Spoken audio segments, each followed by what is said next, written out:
हर हर महादेव। जय श्री महाकाल।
हर हर महादेव। जय श्री महाकाल। आज मैं आपको श्री महापुराण की कथा में उमा संहिता 15वां अध्याय सुनाने जा रही हूँ, जिसमें मैं शंकर द्वारा स्वयं की निंदा करने पर मेनका का घबरा जाना। आगे की कथा सुनिए। श्री ब्रह्मा जी बोले, हे नारद, सदाशिव जी की बात सुनकर मेनका अत्यधिक घबरा गई। उस समय दुख व चिंता के कारण राजा हिमाचल ने नेत्रों से भी अश्रुधारा बहने लगी। मेनका ने कहा, आप शिव भक्तों से मिलकर सारी बात सोच समझ लें।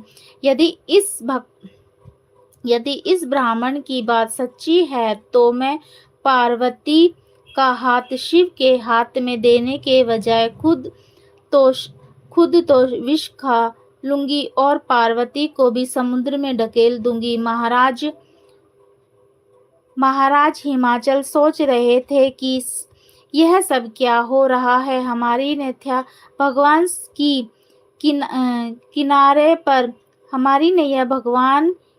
के किनारे पर लगाएंगे।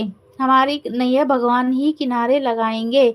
उधर भगवान श्री सदाशिव जी ने जब महाराज हिमाचल से विदा होकर कैलाश पर पहुंचे। उन्होंने सप्तऋषि को अपने पास बुलाकर कहा, हे ऋषियों, तारक देवताओं को महान कष्ट पहुंचा, पर यहाँ ब्रह्मा जी ने उसे वर प्रदान किया तथा उधर गिरिजा जी ने मुझे प्राप्त करने के लिए उस तपस्या की, अतः उसको भी इच्छा अनुसार वर दूंगा।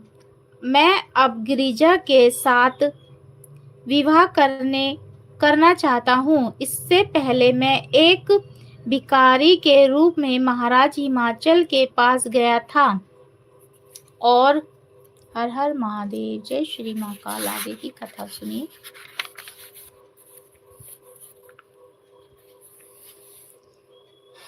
वह मुझे अपनी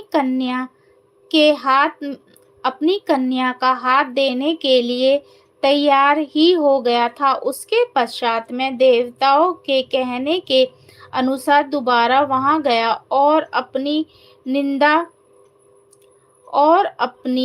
स्वयं करके लौट आया। हर हर महादेव, जय श्री महाकाल। आगे की कथा सुनते रहिए प्लीज।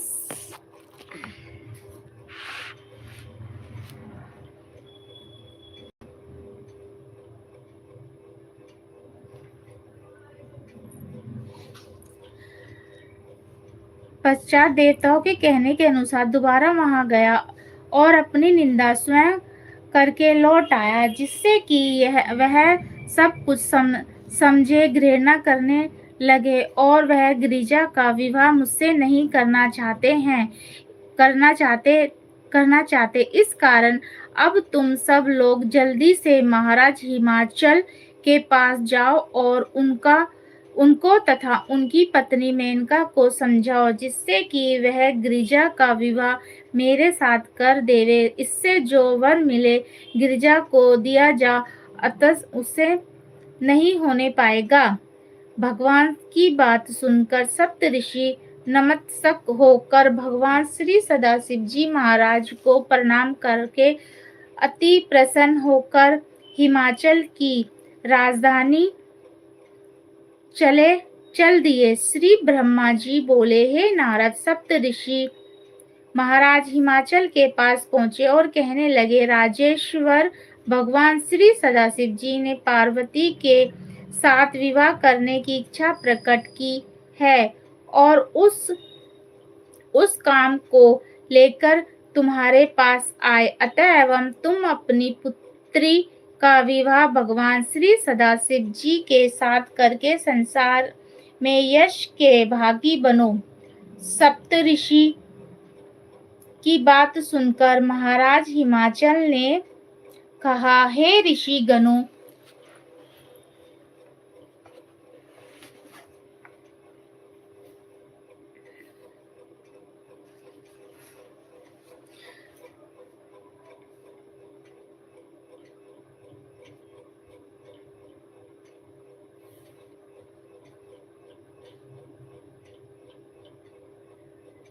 हर हर महादेव।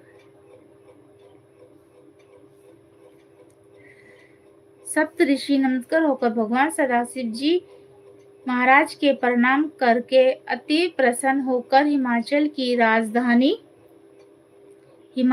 राजधानी को चल दिए। श्री ब्रह्मा जी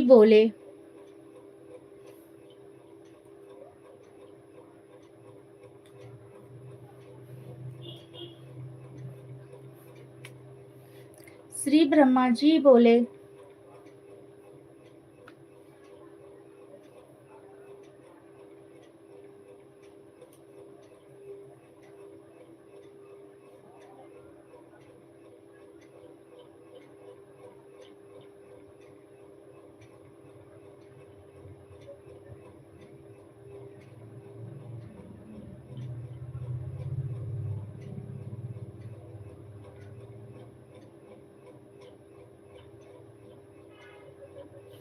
हर हर महादेव। आगे की कथा सुनते रहिए। और अभी मैं आपको सुना रही हूँ श्रीमद् पुराण की कथा।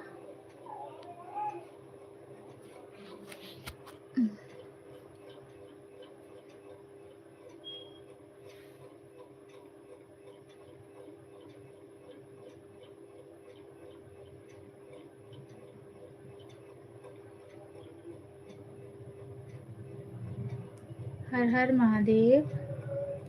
हाँ जी, अब सुनिए आगे की कथा। होकर भगवान सदाशिव जी महाराज को प्रणाम करके अति प्रसन्न होकर हिमाचल की राजधानी को चल दिए। श्री ब्रह्मा जी बोले, हे नारद, सप्त ऋषि महाराज हिमाचल के पास पहुंचे और कहने लगे, राजेश्वर भगवान श्री सदाशिव जी ने पार्वती के साथ विवाह करने की इच्छा प्रकट की है। उस काम को लेकर हम तुम्हारे पास आए हैं, अतएव तुम अपनी पुत्री का विवाह भगवान सदाशिव जी के साथ करके संसार में यश के भागी बनो। सप्तऋषि की बात सुनकर महाराज हिमाचल ने कहा, हे ऋषिगणों, आप जो कुछ भी कह रहे हैं वह सब ठीक है और सत्य है, और मैं आपकी बात मानने को तैयार हूँ, परंतु अभी थोड़ी देर पहले यहाँ एक ब्राह्मण आकर मुझे भगवान श्री सदाशिव जी महाराज के दोष बताकर उनके गिरिजा का विवाह करने के लिए मना कर दिया है, जिससे दुखी होकर गिरिजा की माता कोप भवन में चली गई है। उसने मुझे कहा कि मैं पार्वती को समुद्र में धकेल दूंगी, मगर उसका विवाह शंकर जी के साथ बिल्कुल नहीं करूंगी। महाराज हिमाचल की इतनी बात सुनकर सप्त ऋषियों ने कुंभज मुनि की पत्नी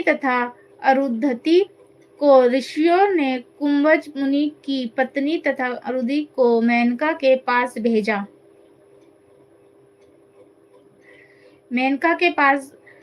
वहां पहुंचकर देखा कि वह मैले वस्त्र धारण किए फर्श पर अचेत पड़ी है। देखकर अरुंधति ने मेनका को समझाते हुए कहा, हे मेनका, उठो, इस प्रकार पड़े रहने से कोई लाभ न होगा। अरुंधति की बात सुनकर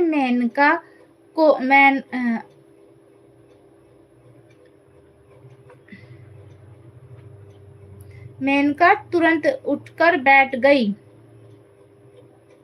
और हाथ जोड़कर कहने लगी, हे अरुंधति, आप ही बताएं कि हम क्या करें। आपने यहाँ पधार कर मुझ पर अति कृपा की है। अब आप मुझे जैसी आज्ञा दे, मैं वैसा ही करने के लिए तैयार हूँ। अरुंधति ने मेनका को समझाते हुए कहा, क्या तुम भगवान श्री सदाशिव जी की महिमा को नहीं जानती हो, जो अकारण इस प्रकार दुखी हो रही हो? हिमाचल पर पार्वती का विवाह भगवान श्री सदाशिव जी के साथ करने को तैयार हैं। इस प्रकार उसको समझा बुझाकर अरुंधति समस्त ऋषियों के पास आई।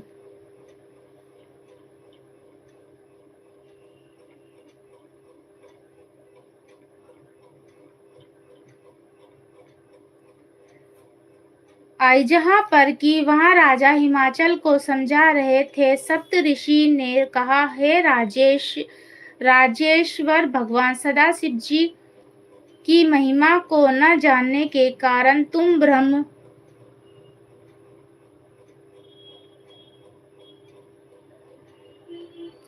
में पड़ गए हो। एक ब्राह्मण के बहकाने में आकर तुम अपने निश्चय से क्यों हट रहे हो?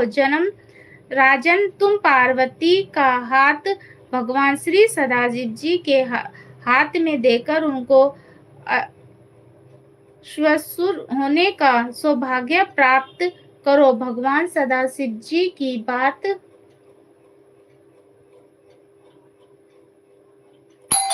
परम योगी है, उनको हर हर महादेव।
हर हर महादेव। जय श्री महाकाल।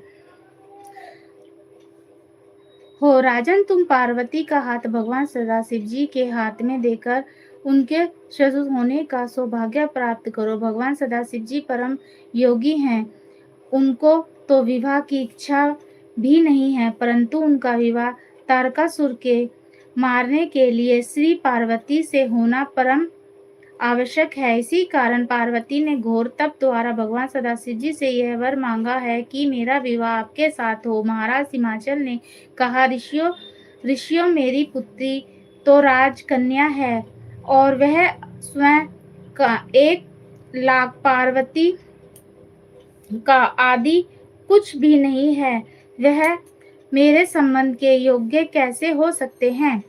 वह सब कुछ त्याग किए हुए हैं। वह अवधूत और अशुभ रूप ने विवाह मित्रता और तथा शत्रुता बराबर वालों से करनी चाहिए। यदि कन्या के लिए तथा योग्य वर न मिले तो उसके पिता को घोर नरक भाग्य पड़ता है, भोगना पड़ता है। और शिव जी के यहाँ तो मुझे भोजन पदार्थ भी दिखाई नहीं देते हैं, अतः वहां जाकर मेरी कन्या